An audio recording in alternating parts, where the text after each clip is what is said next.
I'm Ed Breniger, and this is the Eddie Network podcast. And I'm glad you're here with us. And my guest today is Jerry Colonna. Is that correct? That is correct. That's how you say it. I'm very pleased that I got your name correct because I don't always Mhm. do that. But I'm glad you're here, and I've looked through some of your stuff, and I'm pleased with what I see there. And I think we have a lot in common and a lot to talk about. So, Mhm. who is Jerry, and what captures your interest these days? Oh, who is Jerry?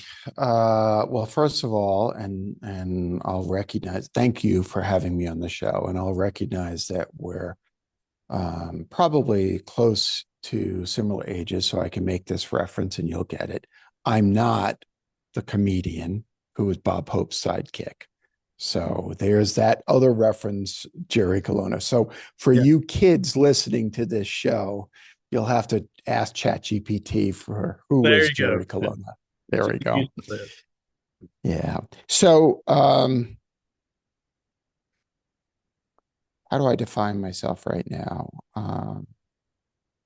I still use the executive coach as a kind of overarching identifying umbrella. Um, and because of that structure, I see myself, well, I am both a writer and, as I often describe, a first responder to suffering, Mhm. and someone who can stand shoulder to shoulder with an executive to kind of navigate the vicissitudes of the challenge of being a leader, especially in these times that feel so uh, heartbreaking, is the way I'll put it. So that's who I am. Is that sufficient? Well, that's fantastic. I think the way you frame that you're a first responder to suffering is poignant, and I don't know if there's anything more needed than that today. Amen.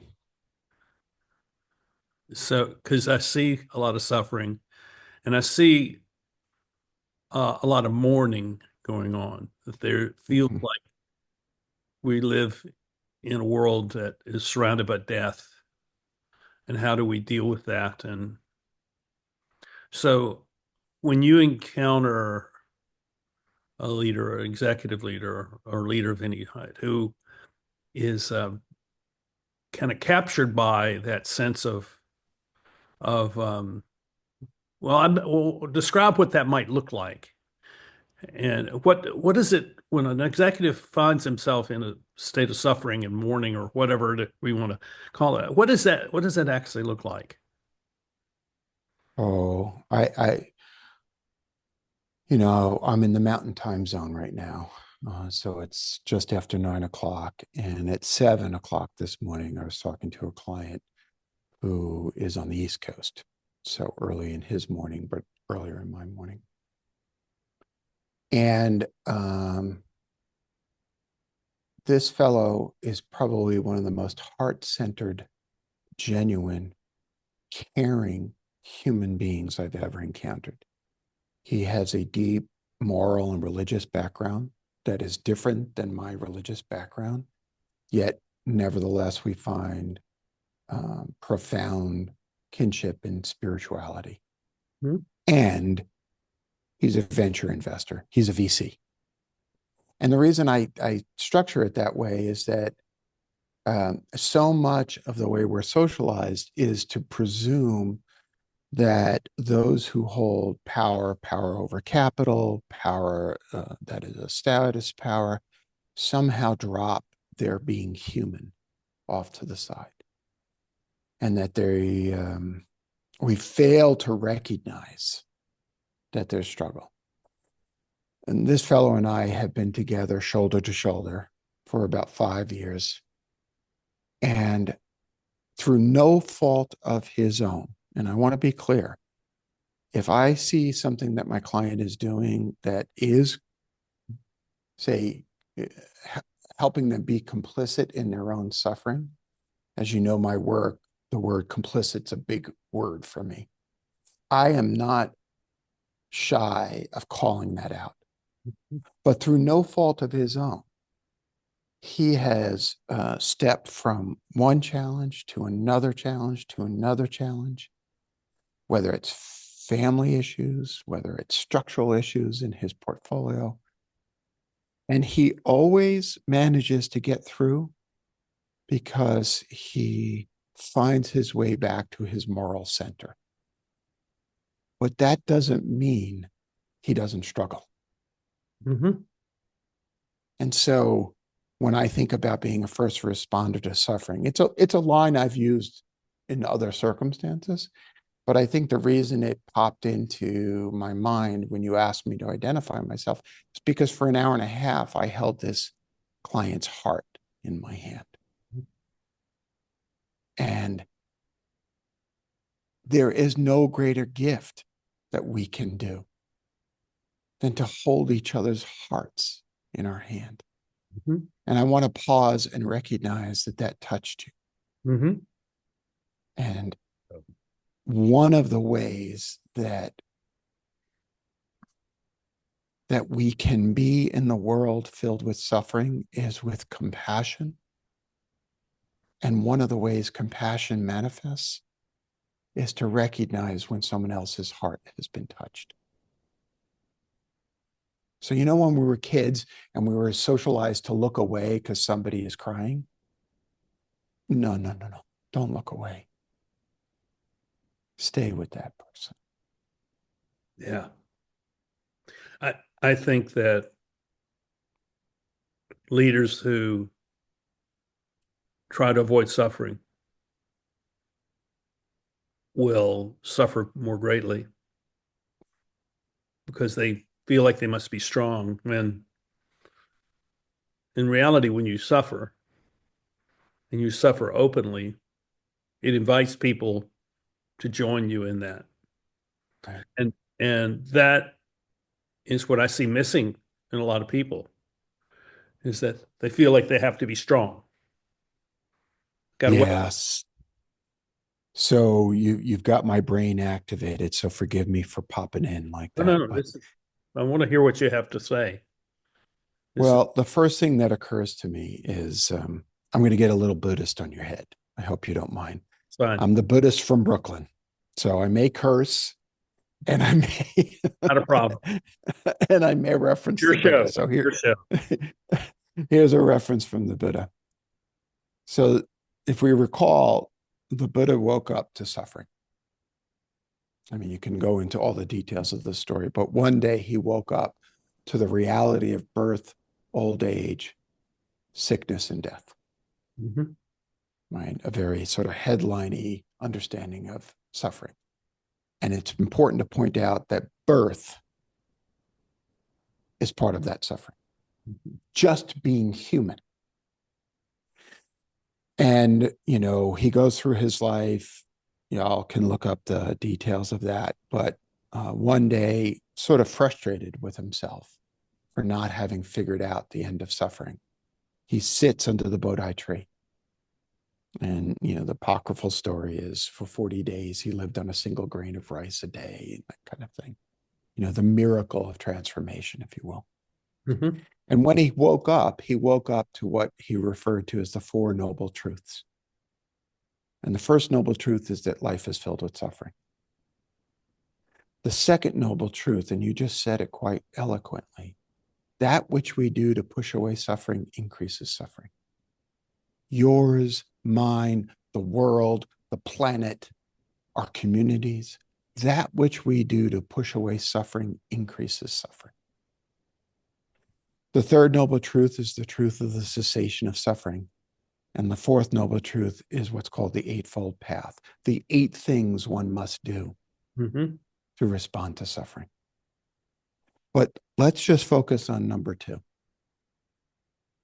Because you're right. You know, I identify as male. I think you identify as male. The male of the species, many of us were socialized not to know what to do with suffering. Right. Shh, don't cry. right? Or worst case, oh, you're going to cry? I'll give you something to cry about. And then violence. Do you remember, Every, yeah. do you remember the first time you cried as an adult? Well, I'm kind of a nutty being. Um, I have not had difficulty crying. I had difficulty bearing the fact that I cried. I cried my way through childhood. I cried my way into adolescence. I cried my way into adulthood. How do you explain that?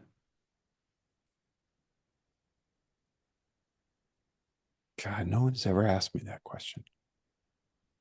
I think that for good and for ill, in my experience, and it's well documented that I grew up in very challenging circumstances with a alcoholic father and a mentally ill mother.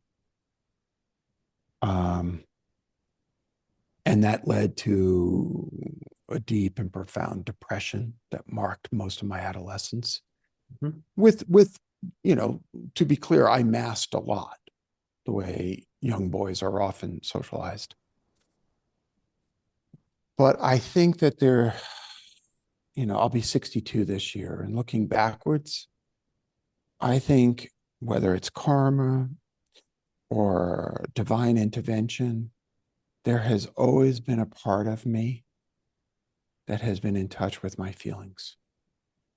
I haven't always had the words to describe what the feelings were, but I remember being 18 and after a suicide attempt and after a hospitalization that followed, 3 months, 4 months locked away, I came out, and one of my sisters, my older sister Mary, and as I touch into this memory, I feel the tears. She gave me a card, and it was a greeting card, and the image was of a young boy in a sailboat floating on an ocean, and the inside said something like, he thought that his tears would be so much that he would float away forever on an ocean of tears, something Mm. like that. Wow. And, 40 years later, 42 years later, I am grateful that my sister saw me, because that was the feeling that I had. And I want to pause, and I want to jump back to your question, because I'm sorry, I'm going to ask you. Sure. Do you remember the first time you cried as an adult? Yeah. I still cry about that moment. It was um it was 2 a.m. on August 2nd of 1978 when I received a phone call from my father telling me that my mother had passed away previous evening at the beach. They were on vacation, and I had not seen her in 2 weeks. I talked to her, and I felt very much alone. And all my family was there. I was working, all my family was at the beach with them. And so I left and drove home to where we lived. And I was doing things in my hometown without any family there until mid-afternoon when everybody showed up. But yeah, it was a shock. It was a shock to my system. And spent a long time without her. Mhm. More years without her than with her. Oh, absolutely. Mhm. So, and that just allowed me to be more emotional. Mhm. And I had never been very emotional.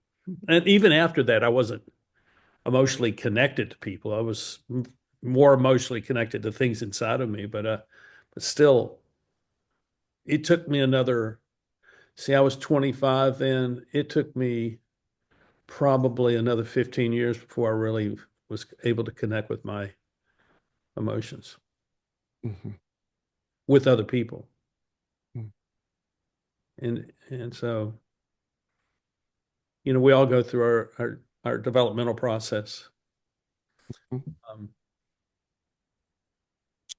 but I asked the question about uh, the source or what how you account for all of that, because I do think a lot of it has to do with the relationships we have with our parents, whether it's good or ill. Sure.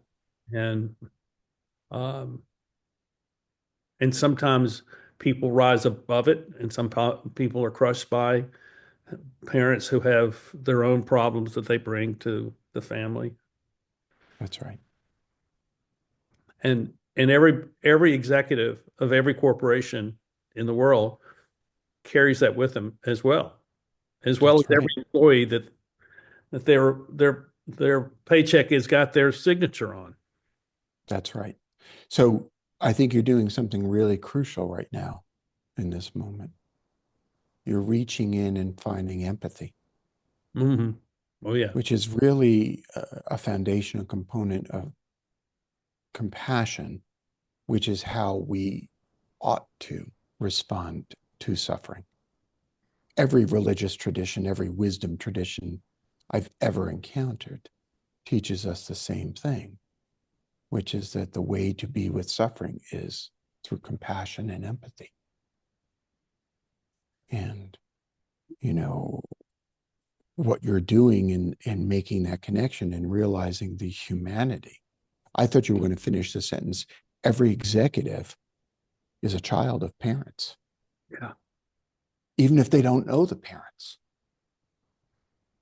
And even if they never had children or were ever even married. if they never, every executive, every person whom we see in only one or two dimensions through our projections carries their own bag of tricks into the experience. Every one of them. Every person who holds power has the same experience. And if we just pause for a moment and recognize that we're talking about the lack of socialization and the lack of skills, the lack of socialization as to what to do with my own suffering, the lack of skills of how to be with suffering. And then there's this experience that happens, which is some fraction of those people who don't know what to do with suffering end up with a lot of power. And the result is cruelty. It's a form of compensation for the lack of That's right. self-awareness. The lack of ability to self nurture Mhm. and to care for one's own suffering. See, because of that empathetic bond,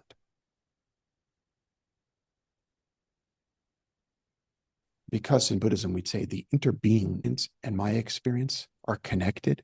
And because of that bond, if I don't know what to do with my suffering, I sure as shit don't know what to do with your suffering. Right. And your suffering reminds me that I don't know what to do with my suffering. And so I will get angry and I will declare a war on empathy and I will withhold support for you. You know, we were talking before the recording. I will take away something that might ease the suffering of those, say, in Asheville, North Carolina, Mhm. or I will put strictures on it in a way that makes it impossible for you to be human again. All because I don't know what to do with my own challenges. Well, this is raises a question for me, and I think it's connected in there.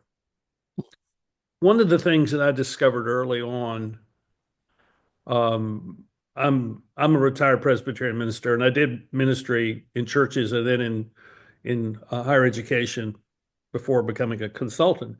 But one of the things I found was that people have a hard time believing in themselves, and as a result, they have a hard time believing in other people.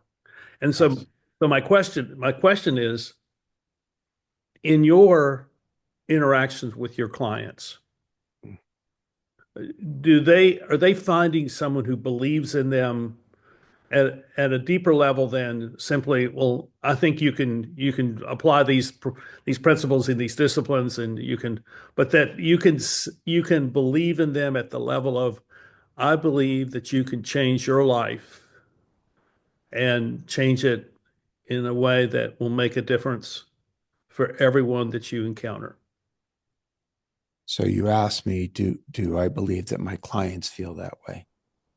Um, and let me say, I hope so. Hmm.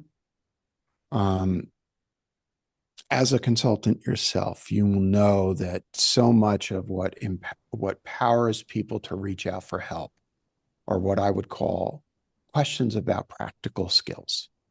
How do I do this job? How do I fix my company? How do I do this? How do I do this? And as I often joke, I will drive them crazy because I will say things like, "Tell me about your father." In response to these questions, I will invoke what I refer to as a radical self-inquiry. Hmm.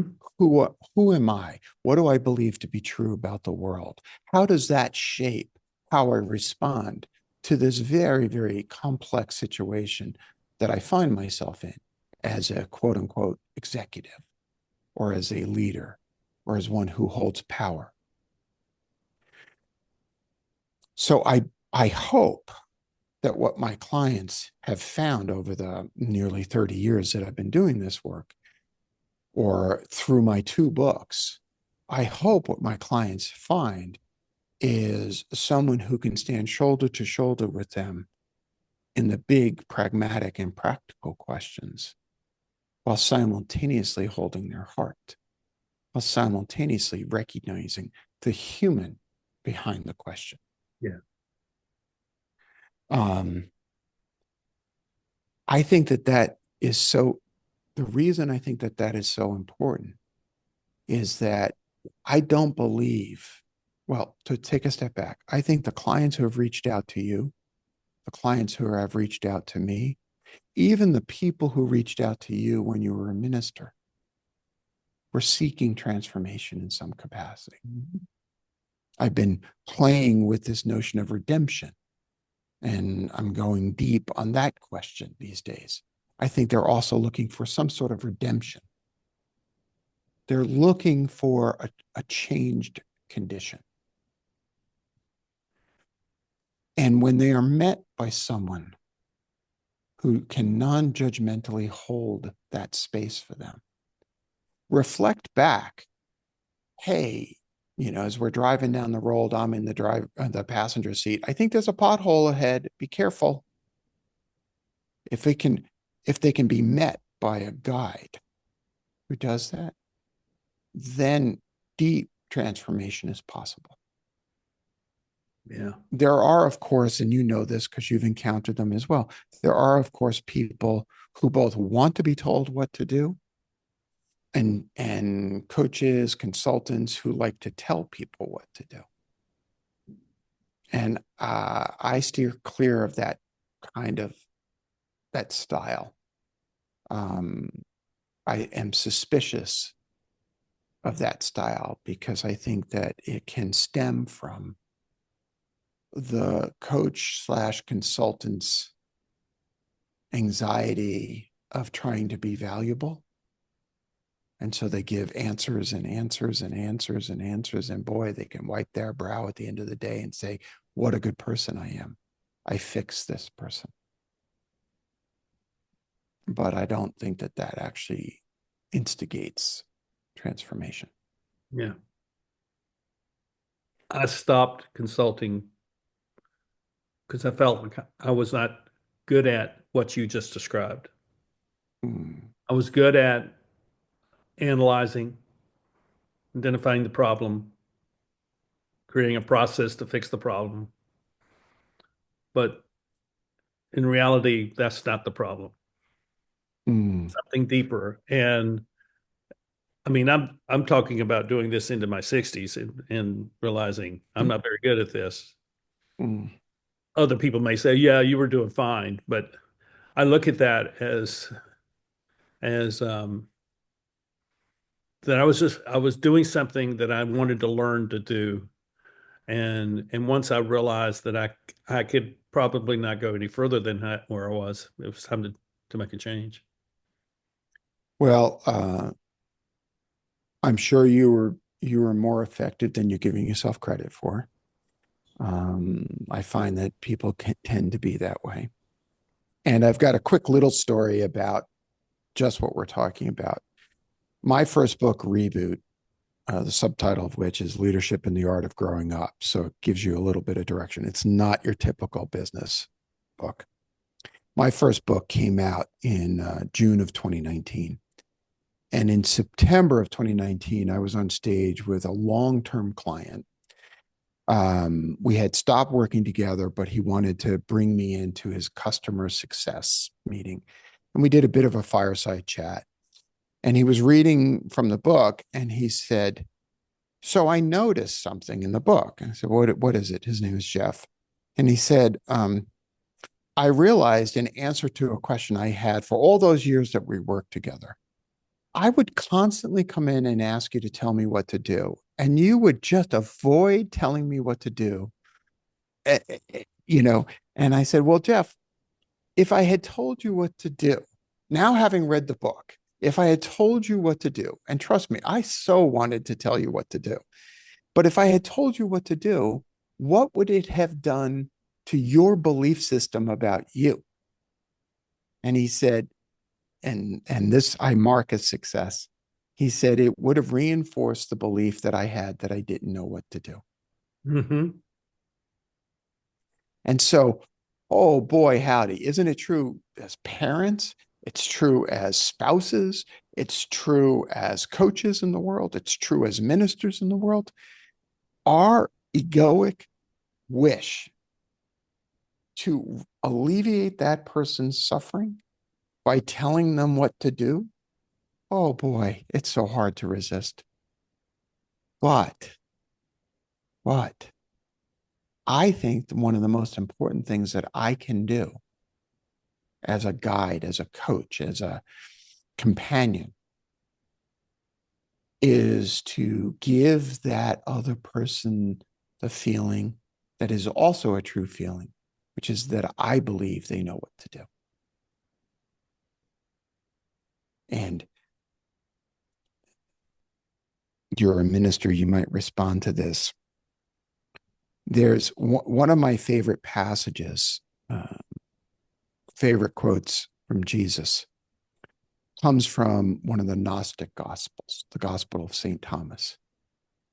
And the translation that I have seen is, if you bring forth what is in you, what is in you will save you.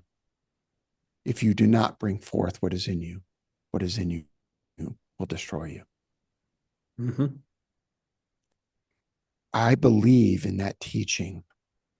There's this basic belief that if we bring forth what is fundamentally within us, in Buddhism, we'd call it our basic goodness, then our suffering will be alleviated and we'll be in a position to alleviate the suffering of others, which is, to me, the only game in town. If we don't bring forth that, then the suffering will continue and it will destroy not only ourselves, but those around us. It's a very profound teaching. I totally agree with you, and I see that um, kind of portrayed before us daily. Mm, And what is remarkable to me is how we compensate for that. And mm. the compensation is often, well, I need to go to get another credential, or I need to read a couple more books, or I need to take a seminar, I need to go get a PhD. I need to do something to fill what I perceive is this hole inside of me. And the hole is not a hole, but actually a reservoir of some kind of talent or experience that's waiting to be tapped into. I think you're absolutely right, Ed. And I've just been sitting here writing notes as you were speaking. I think there's a binary split that Mhm. you're speaking to, which is what, on the one hand, I would call output and performance culture versus presence culture versus present moment culture. And um, to make a distinction, I think that there's something really good and powerful about an output orientation. As I say in both of my books, that's how bridges get built. That's how roads get laid. That's how schools and hospitals get built. We fix our mind to an outcome and a goal. The problem is, and you called it compensation, the problem is that we think that that will fill that hole in our chest, Mhm. that hole of the lack of self-worth, or as I wrote in Reboot, the feeling, the wish for love, safety, and belonging. And that somehow the only way we can measure up to our wish for love, safety, and belonging is if we produce something. When I think that, we started off by talking about first responder to suffering. I think that as I've aged, as I slip slide my way into elderhood, I've become more and more admiring of the simple act of presence, the simple act of pausing when I've said something that may have brought tears to somebody else's eyes. Uh, the simple act of recognizing my own suffering, the challenge of the world right now, which does feel like cruelty is on the march. And it does feel like we've lost. Um, I don't often reference Christianity, but it feels like we've lost the teachings of the Sermon on the Mount. Like we have lost touch with that which has sustained us as a species for millennia, um, which is that you have a heart just like I have a heart. And if I can be present for your heart, then I can make both of our lives a little bit easier. And then we can figure out what's the policy, or what's the output, or what's the thing. Well, I think what we're experiencing, and this is the way I look at it, is that the system of the world has reached such a level of disequilibrium that it's Yes. seeking for equilibrium, and it cannot find it through the old structures that we have operated from. And so what we need is for you and me and everyone that we know to dig deep in within themselves and say, what do I have to contribute to making this a better world? And and then and I think this comes to maybe where your next book is, which is Hmm. how do we join together Hmm. in being, well, whatever label you want to put it. How do we together be first responders to suffering? Or how do Hmm. we join together to be a community of people who believe in one another? How do we um, build the relationships that allow us to be the healers to the world that is asking us to be? Well, yes, I'm super excited at everything you just said. because I will tell you that's actually my second book. And the second book is called Reunion: Leadership and the Longing to Belong. Yeah. Okay. And I want to set it up a little bit. In the first book, which encourages this radical self-inquiry, in Reboot, the central question was, how have I been complicit in creating the conditions I say I don't want? So it's a deep dive into self-awareness and deconstructing my belief systems. In Reunion, which I started writing in the summer of 2020, which, if you recall, it was a very difficult time. Yes. Protests in the streets, um, COVID on the march.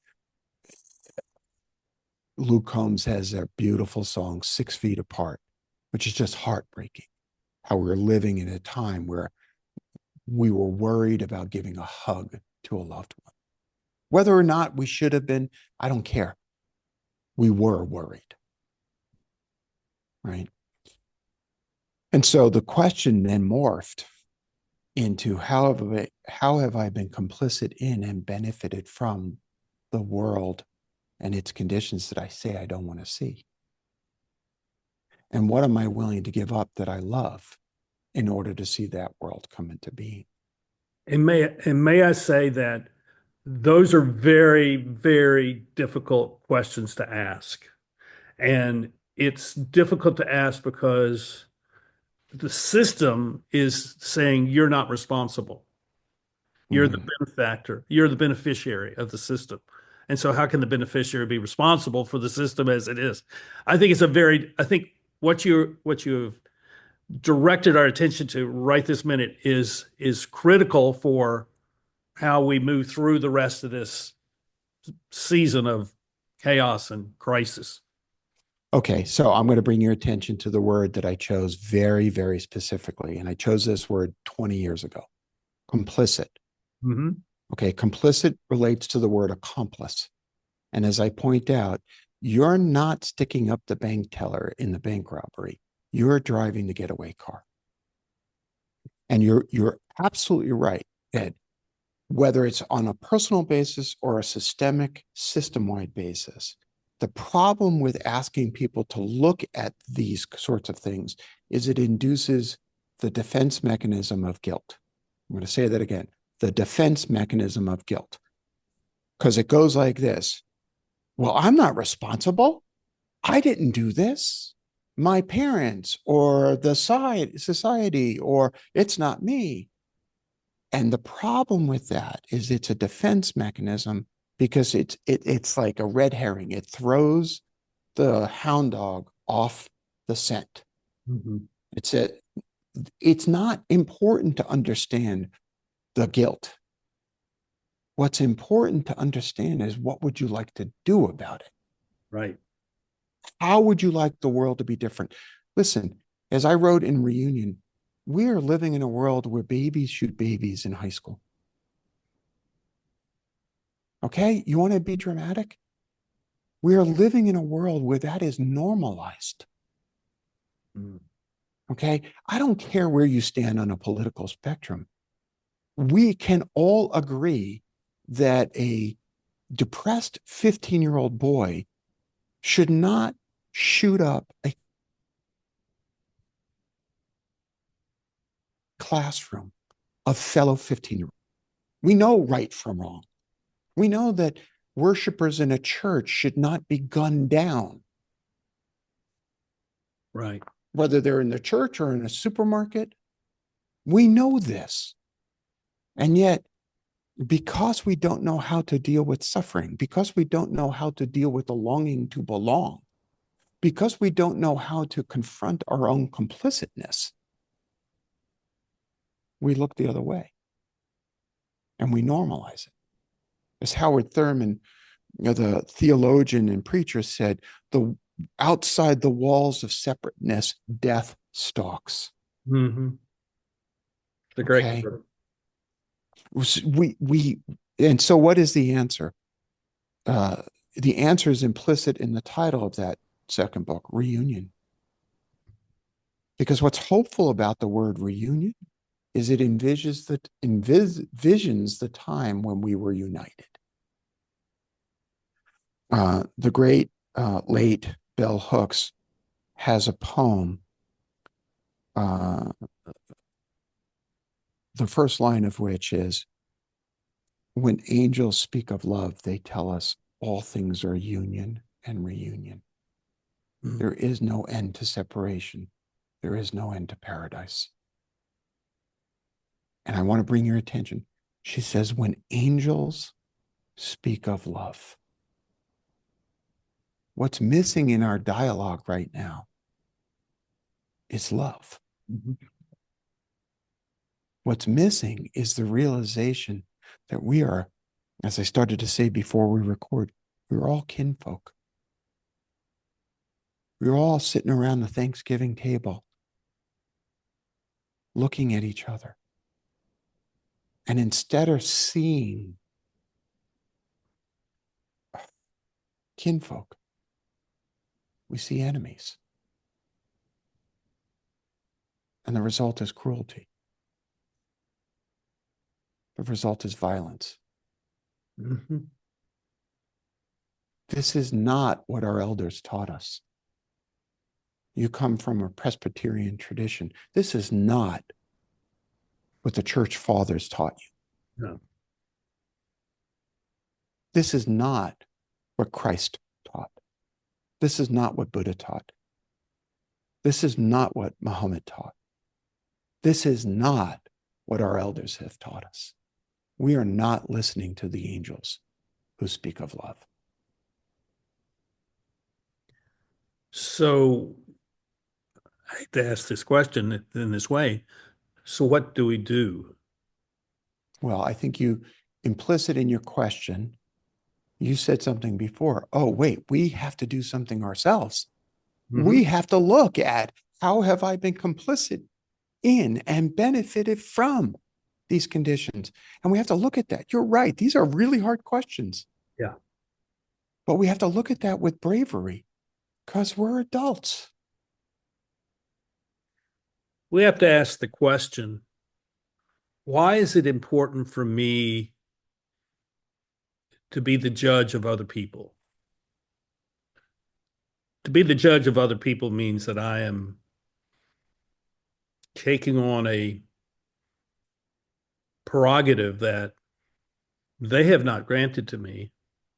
I mean, your clients grant you the right to to judge them fairly and equitably and lovingly, but they have granted you that right. And you do it, I'm certain, with great humility and great circumspection. But what we live with in the world is the judgment of others who are not like us, who don't represent the thing that we have decided defines us. And I found early on in my life that I was very good at sitting in judgment of people. Makes you a Mm, good consultant because mm, you walk in and you see the problems. Oh, I know what's wrong with you. This is it. mm, Bang, bang, bang, bang. And this is what you need to do. Bang, bang, bang, bang. And I realized that that was wrong and it didn't work. It wasn't that it didn't work, it wasn't even helpful. And I don't remember exactly when it happened, and I've told this story. I tell the story almost every time I have an episode of the podcast. So it's that deeply ingrained in me now. I decided that the only way I could stop sitting in judgment of other people was to look at other people as Jesus sees them mm-hmm. and put Jesus between me and them and say, what does Jesus see in them that he loves? And Yes. that's what I'm going to connect to. Yeah. It changed my life. Okay. So, well, I think implicit in your the journey of your question Yeah. is the answer. Okay. I don't see myself as judging. Certainly not the person. Hmm. Okay. And I do believe there are moral actions and immoral actions or amoral actions. I do believe that is true. I agree with Okay. that. And I can, two phrases come to mind: judge not, lest ye be judged. And the second is love the sinner, hate the sin. Yep. Okay. Now, So my Christianity, I was raised Catholic, is a little rusty. I've been Buddhist longer than I was Christian, but I'm still Christian in my visual. heart and soul. Right. So I think that you said about me, you probably meet them with humility. Um, in order to have that humility be genuine, I have to always hold in front of my face, how have I been complicit in creating the conditions I say I don't want? See, this is not just a question I put out into the world for other people. This is a question that I work with every single day.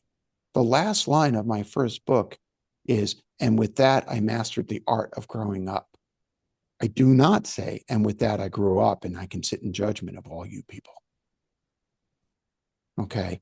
With that phrase, I recognize that the art and practice of growing up, of becoming a full-fledged adult, someone worthy of my descendants, someone of stature enough, that requires me to see the brokenheartedness of the person with whom I disagree the most, see their suffering.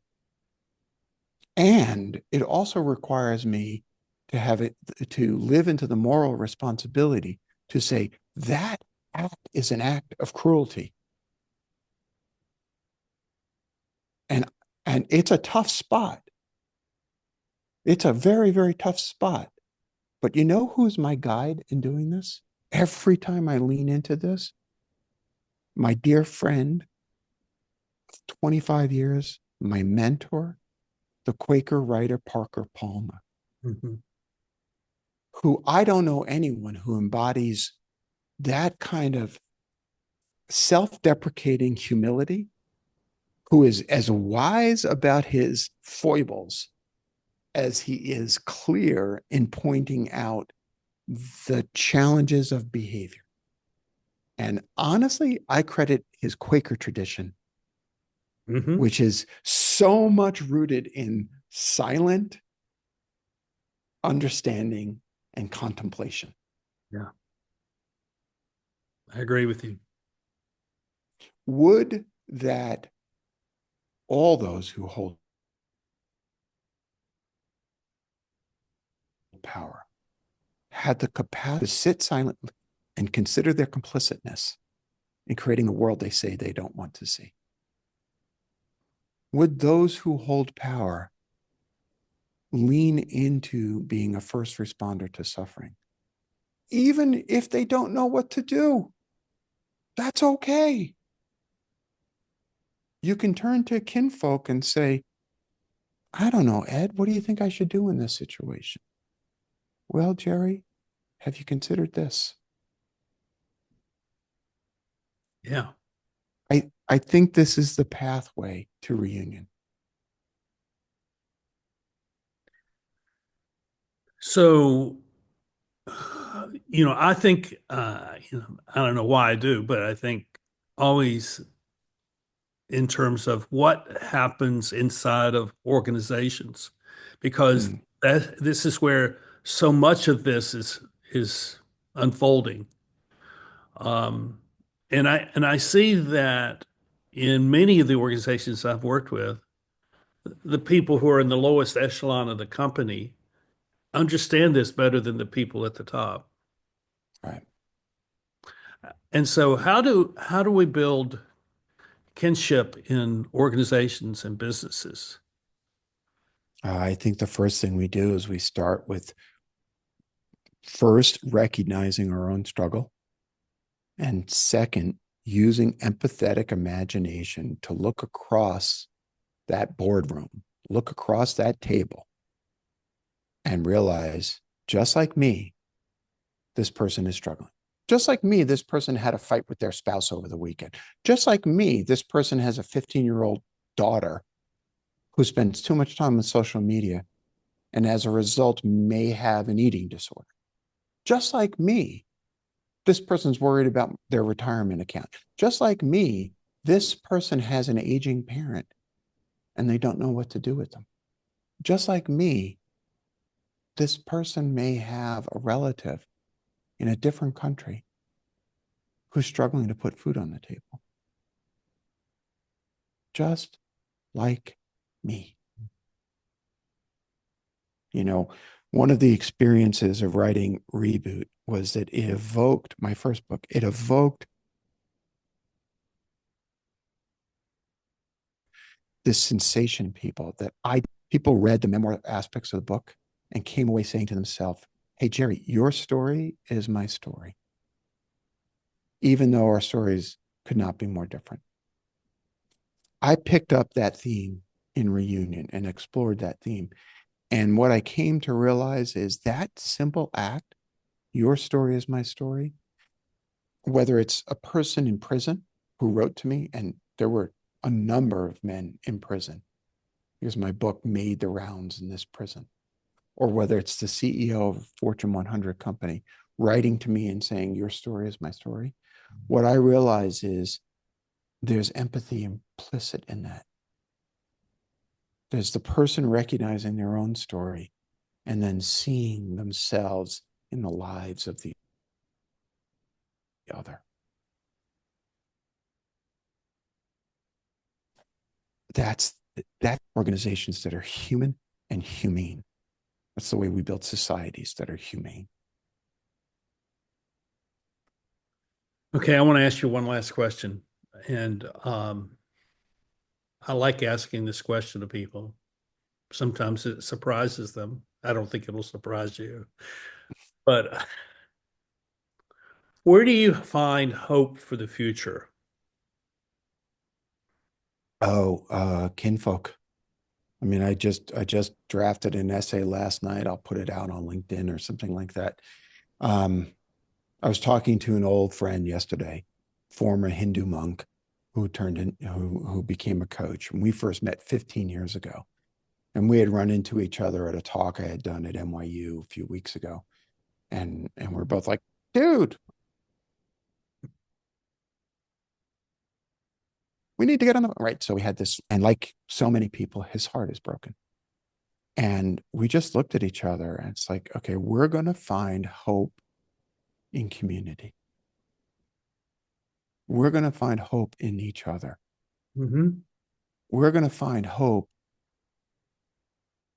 in looking across the room and not seeing a stranger, but seeing a friend, kinfolk.